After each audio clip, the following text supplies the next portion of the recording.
輪郭度についてどういう意味かわからない。聞いたことはあるけど詳しくは知らない。具体的にどのように使われているのかわからない。使う上での注意点を知りたい。といったことでお困りではないでしょうか。この動画では輪郭度の定義、どのような時に指示するのか、図面上での使われ方、使用する際の注意点を解説していきます。一概に輪郭度といっても、実は輪郭度は4種類あります。形状のみを規制する形状交差なのか、または形状に加えて位置も規制する位置交差なのかというのが一つの区分です。また、二次元的に形状を規制する線の輪郭度なのか、または三次元的に形状を規制する面の輪郭度なのかといった区分もあります。このように 2×2 の合計4種類の区分があるのが輪郭度の特徴です。どの輪郭度も使用場面としては自由曲面を持つ形状などに使用されます。それぞれについて次のページから詳しく見ていきます。まずは1番目、線の輪郭度かつ形状交差の輪郭度です。この指示を一言で言うと、輪郭線が基準に対して目標の輪郭線とどれだけ隔たってもいいのかということです。なお、データムとは形状の位置や姿勢を規制するための基準のことですが、この指示は形状交差であるため、形状の規制は行いますが、位置や姿勢の規制までは行いません。よってデータムはありません。次に2番目、線の輪郭度かつ位置交差の輪郭度です。この指示も一言で言うと、輪郭線が基準に対して目標の輪郭線とどれだけ隔たってもいいのかということです。ただ、先ほどの1番目の指示と異なるのは基準、つまりデータムがあることです。データムによって形状に加えて基準からの位置を追加情報として規制します。この図の例では、底面をデータムとしており、指示される輪郭線の形状だけでなく、底面からの位置も合わせて規制しています。次に3番目、面の輪郭度かつ形状交差の輪郭度です。この指示を一言で言うと、輪郭面が基準に対して目標の輪郭面とどれだけ隔たってもいいのかということです。こちらの指示も1番目の指示と同じく基準、つまりデータムがありません。面の形のみを規制しています。最後に4番目、面の輪郭度かつ位置交差の輪郭度です。この指示も一言で言うと、輪郭面が基準に対して目標の輪郭面とどれだけ隔たってもいいのかということです。ただ、先ほどの3番目の指示と異なるのは基準、つまりデータムがあることです。データムによって形状に加えて基準からの位置を追加情報として規制します。この図の例では、底面をデータムとしており、指示される輪郭面の形状だけでなく、底面からの位置も合わせて規制しています。実際に図面での使われ方を見てみましょう。まずは線の輪郭度かつ形状交差の指示を見てみます。図面上側に半円状の記号がありますが、これが線の輪郭度を表す記号です。この図面で指示される交差域はこのようになります。対象となる線は理論寸法10を基準にしてプラスマイナス 0.05 以内の領域に収まっていることが求められています。設計者の意図としては、理論寸法で定められた正確な輪郭線が欲しい。理論寸法を基準として、プラスマイナス 0.05 ミリまでの変形は許すといったことが挙げられます。2つ目の使用例として、線の輪郭度かつ位置交差の指示を見てみます。先ほどの使用例1と異なるのはデータムが追加され、データムとなる平面からの距離11も追加されている点となります。この図面で指示される交差域はこのようになります。対象となる線は理論寸法を基準にして、プラスマイナス 0.05 ミリ、幅で言うと 0.1 ミリの以内の領域に収まっていることが求められます。先ほどの使用例1と異なる点はデータムがあることでした。よって基準となるデータム平面 A からの距離が11であることも求められます。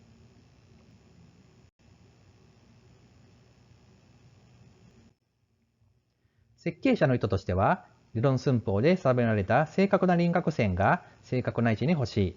輪郭線の位置ずれと変形は理論寸法を基準としてプラスマイナス 0.05mm まで許すといったことが挙げられます。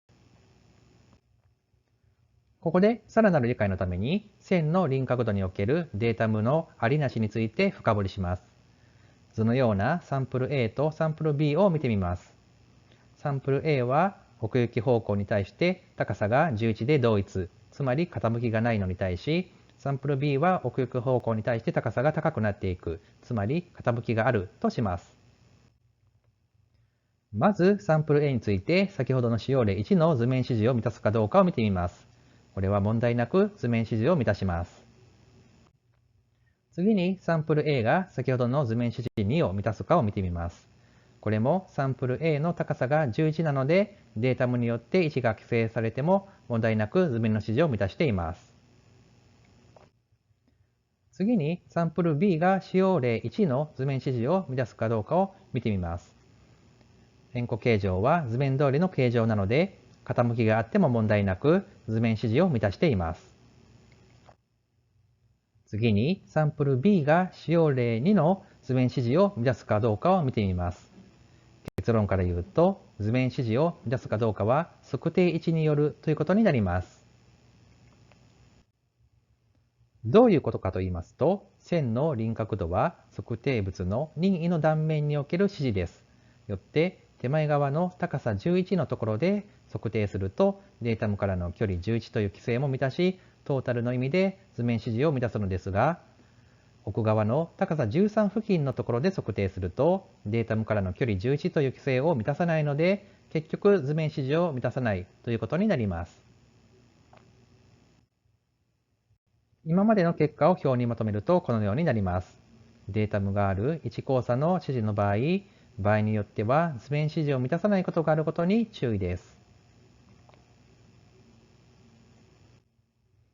次の使用例として、面の輪郭度かつ形状交差の指示について見てみます。図面の上にある半月状の記号が面の輪郭度を表す記号です。先ほどまで見ていたのは線の輪郭度でしたが、線の輪郭度と面の輪郭度では少し記号が異なります。半円状に横線が入っているのが面の輪郭度で、半円状のみのものが線の輪郭度となっています。交差域はこのようになります。対象となる表面は理論寸法を基準にしてプラスマイナス 0.05mm、幅でいうと 0.1mm 以内の領域に収まっていることが求められています。設計者の意図としては、理論寸法で定められた正確な輪郭面が欲しい。理論寸法を基準としてプラスマイナス 0.05mm までの変形は許すといったことが求められます。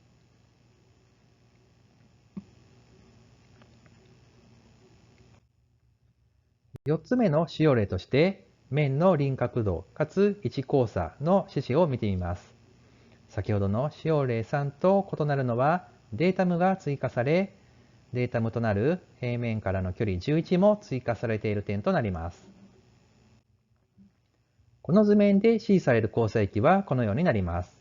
対象となる表面は理論寸法を基準にしてプラスマイナス 0.05mm、幅でいうと 0.1mm 以内の領域に収まっていることが求められます。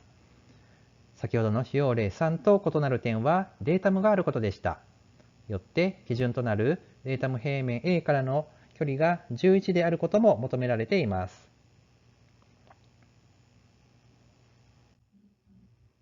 設計者の意図としては、理論寸法で定められた正確な輪郭面が正確な位置に欲しい。輪郭面の位置ずれと変形は理論寸法を基準としてプラスマイナス 0.05mm まで許すといったことが挙げられます。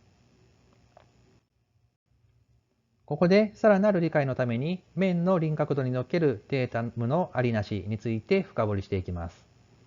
サンプル C では奥行き方向に対しては高さは一様に11であり、サンプル D では奥行き方向に対して高さは一様に15とします。まずサンプル C が先ほどの使用例3の図面指示を満たすかどうかを見てみます。こちらは問題なく図面指示を満たします。次にサンプル C が先ほどの図面指示4を満たすかを見てみます。これもサンプル C の高さが11なので、データムによって位置が規制されても問題なく図面指示を満たします。次にサンプル D が使用例3の図面指示を満たすかどうかを見てみます。これも問題なく図面指示を満たします。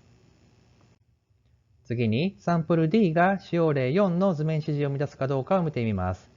サンプル D の高さは15である一方、図面で指示される高さは11なので、これは図面指示を満たしません。今までの結果を表にまとめるとこのようになります。データムがある指向差の指示の場合、指定された高さにない形状では、図面指示は満たしません。次に線の輪郭度と面の輪郭度を比較し、理解を深めていきます。サンプル E では、奥行き方向に対して高さが11で同一であり、傾きがないとします。一方、サンプル F では、手前側の高さは11、奥側は13と、奥行き方向に対して高さが高くなっていき、傾きがあるとします。まず、サンプル E が先ほどの使用例1の線の輪郭度の図面指示を満たすかどうかを見てみます。こちらは問題なく図面指示を満たしています。次に、サンプル E が先ほどの使用例3の面の輪郭度の図面指示を満たすかどうかを見てみます。こちらも問題なく図面指示を満たします。次に、サンプル F が先ほどの使用例1の線の輪郭度の図面指示を満たすかどうかを見てみます。形状交差の指示であり、高さは関係ないので、こちらも問題なく図面指示を満たします。最後に、サンプル F が先ほどの使用例3の面の輪郭度の図面指示を満たすかどうかを見てみます。サンプル F の曲面は、高さが11から13と2の幅で変動しています。一方、図面で許されている交差は 0.1 です。よって、この場合は図面指示を満たさないということになります。今までの結果を表にまとめると、このようになります。面の輪郭度の指示の場合、対象表面が大きく傾いていたりうねったりしている場合は、図面指示を満たさないということがあるのに注意です。少し脱線しますが、線の輪郭度と面の輪郭度の関係性について改めて見てみます。線の輪郭度は高さを持った線が対象であり、いわば二次元に対する規制となります。一方、面の輪郭度はうねった面のような三次元に対する規制となります。似たような関係性として、進捗度と平面度の関係が挙げられます。進捗度も線の輪郭度と同じようにうねった線を対象にしているという意味で同じ二次元に対する規制です。一方、平面度も面の輪郭度と同じようにうねった面を対象にしているという意味では同じ三次元に対する規制となっています。最後に三次元測定器における輪郭度の測定について簡単に触れます。線の輪郭度では任意の断面における測定なので、一つの断面の測定で構いません。また、形状交差か位置交差かで基準面である常磐高さを測定するかどうかが変わってきます。この動画を気に入った方はチャンネル登録をお願いします。概要欄ではこの動画の内容を PDF でダウンロードできるリンク先を貼っていますので、興味のある方はクリックをお願いします。今後も役立つ情報を発信していきますのでお願いいたします。